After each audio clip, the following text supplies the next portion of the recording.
we all resisted, together and wherever we are.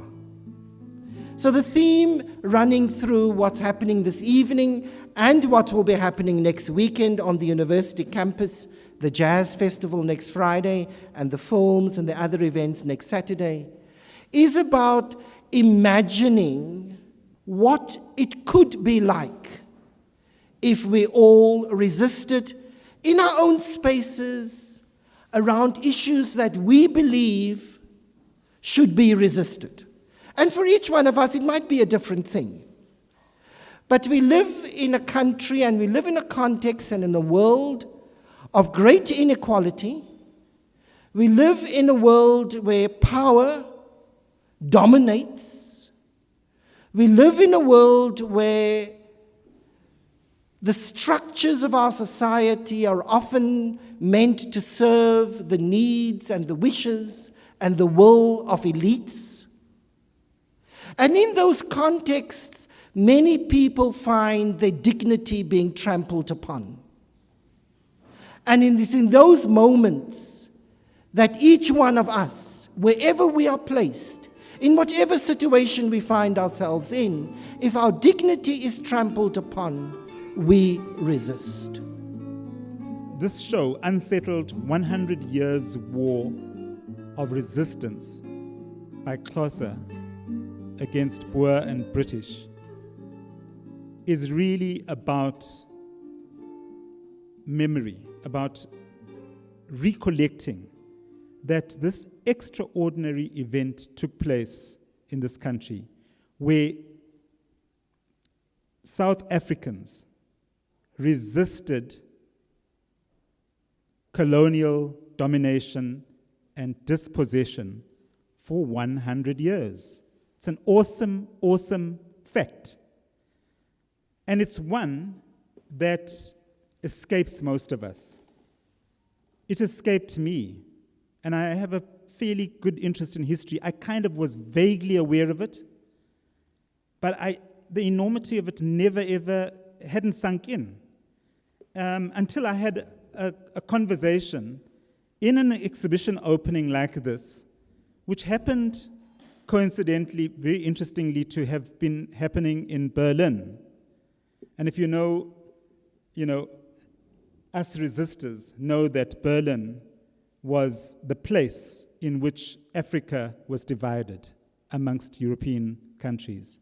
So there I was opening an exhibition in Berlin, and I happened to have also, just by complete coincidence, the South African ambassador to Germany open the show. So I was really honored to have him. And this was, of course, the Reverend Stofile Mkenkesi of the Eastern Cape.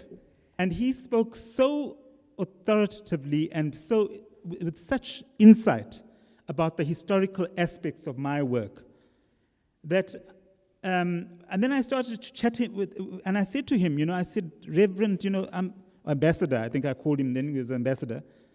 I actually don't know the Eastern Cape. It's an area that I haven't somehow, it's this black hole in my work. I've traversed every other part of South Africa. I know it really well. And of course I've been to the Eastern Cape, but I can't say I know it.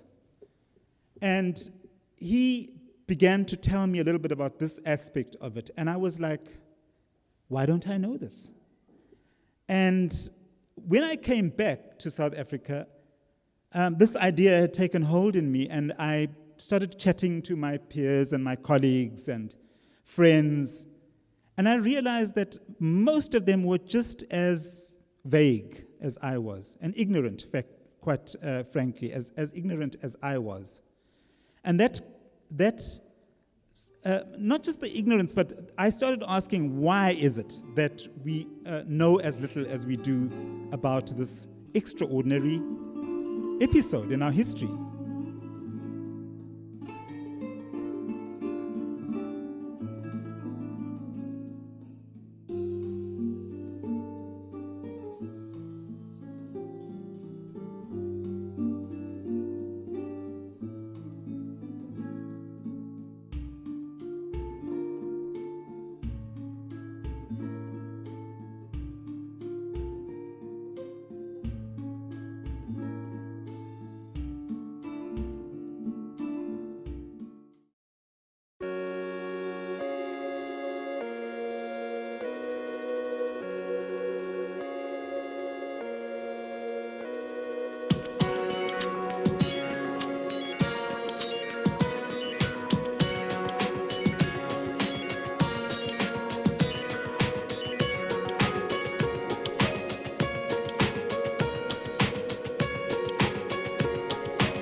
at the festival we came to do a workshop on comics.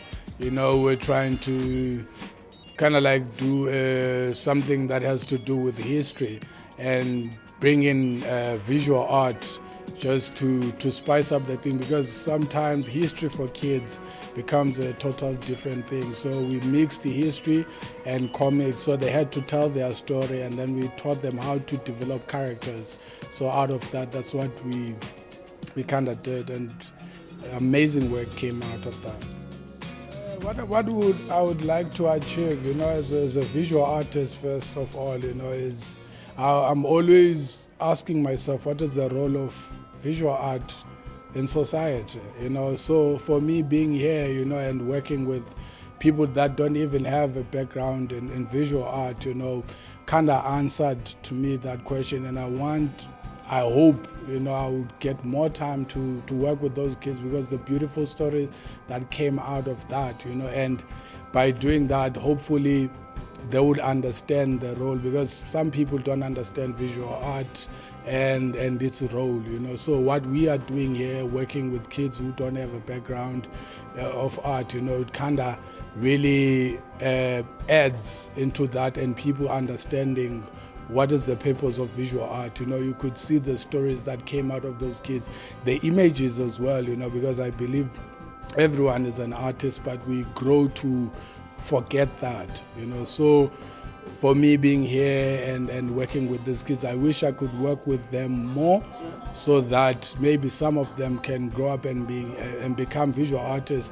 And even if they don't become visual artists, but it will kind of assist them, in solving their problems, even if you go to become an engineer when they are old, but with that introduction of art, they have kind of like an innovative way of solving problems. So most of the problems we have in society, if those people were brought up in an art environment, we wouldn't have them, or they wouldn't really be at the level they are at. So yeah.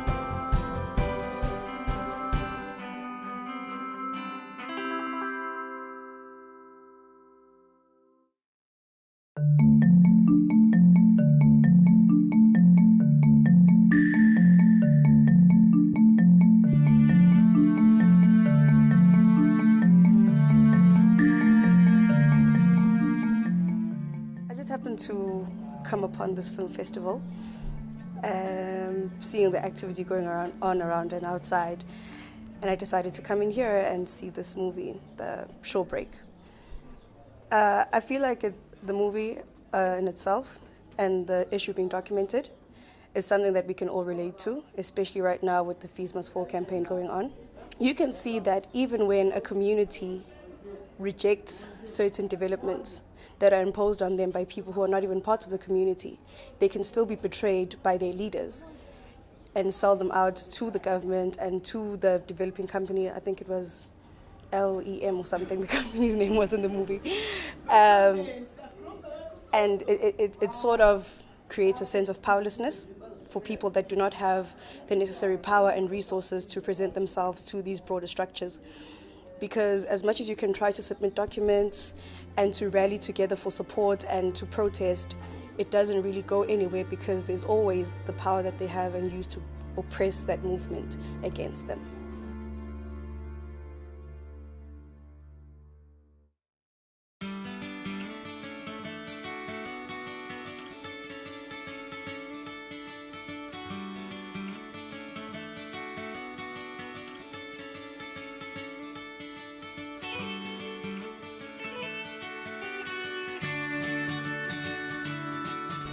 Food as a center of everything.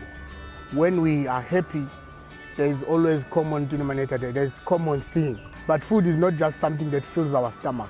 Food is something that brings us together. We have Zimbabwean dishes, we have Congolese dishes, we have traditional Indian dishes, we have Zulu dishes that are here. Food, if you look at them, they are not so different.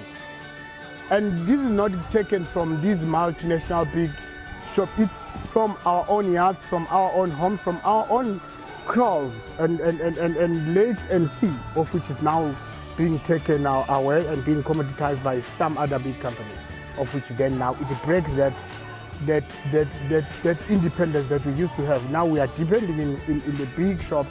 We are depending in the shelves of the big shops.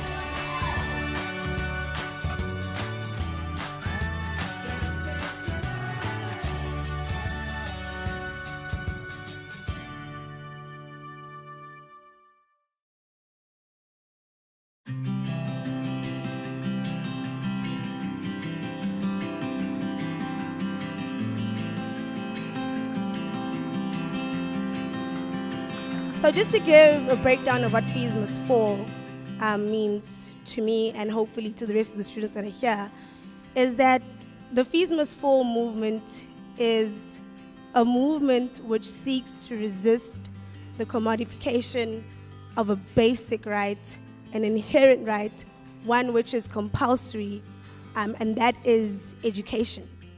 What I love about the Fees Must Fall is that I am the odd. It's not coming alone. It's not, it's multifaceted, it's layered. Because in order to achieve free education, we're going to have to change some leaders in our country. And in order to change those leaders, your vote. What are we fighting for? You know, many people talk about this whole issue and think the end at Fees Must Fall. But I want to urge you as students and members of the community to think beyond just the fees falling, what it actually means to us as a people, that we're not just fighting for free education, but also fighting for the liberation of our black people, for the decolonization of our curriculum, and things like that. So I want you to take, as you leave today, think about that. What are you truly fighting for? I'd just like to give PACSA a very big thank you for actually allowing the space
I saw a man the other day, his name was Joe. I looked him up and down, I had nowhere to go. I took my time about it, I looked at him real slow. I asked my good friend,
You see, I'm trying to figure it out too, and just like you, I feel a tad out of place. I misplaced my inner space by trying to erase the God that resides inside, so I search for my inner peace in the thighs of a broken woman.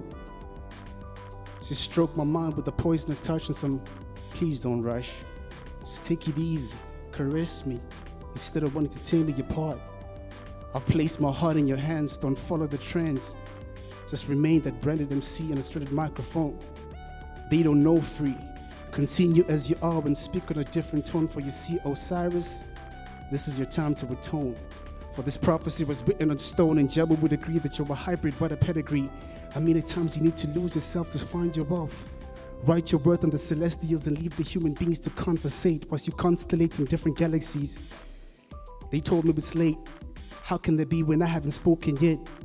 You're too high. You need to calm down. Yeah. There are questions and statements you can never escape, like, who are you? Now, tell me more about yourself. Where do I start? What makes it me? Is it the clothes I wear or the words I speak? Maybe it's the way I walk. I am as confused by this question as many of you all pretty much are. But in that confusion, I find myself asking, is it the way I respond to whatever the world throws at me? Like how I hate being called a skinny nigga because I was never fed from the get-go. There are things I cannot change about myself, like how I love cartoons and listening to cool tunes, how I hate waking up in the morning but still love to go to school. Now answer this. Who are you?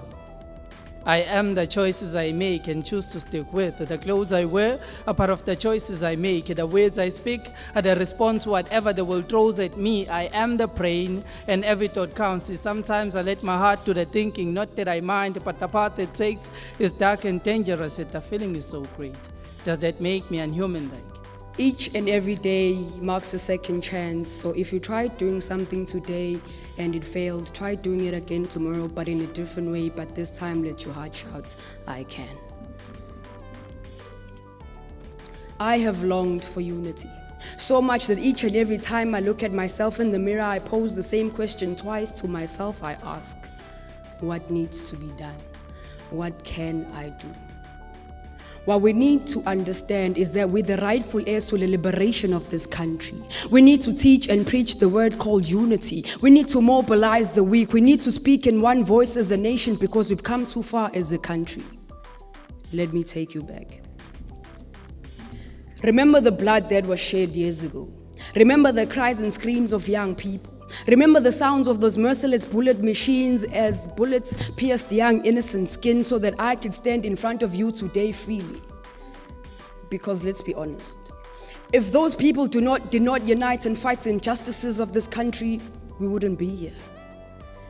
We wouldn't be sitting like this. You probably wouldn't even know me. Because chances are I'd probably be stuck somewhere in the rural areas where my kind belongs, trying to prove that I'm a woman by bearing 10 kids for that one man so that he can be labeled as a man. While I cry myself every night to sleep because I'll be living a life that is not even mine. But because they resisted, now the word equality has taken another direction. It has a whole new meaning. Now you can be a woman, drive 3 cars, own a business and be successful. The sky is the limit.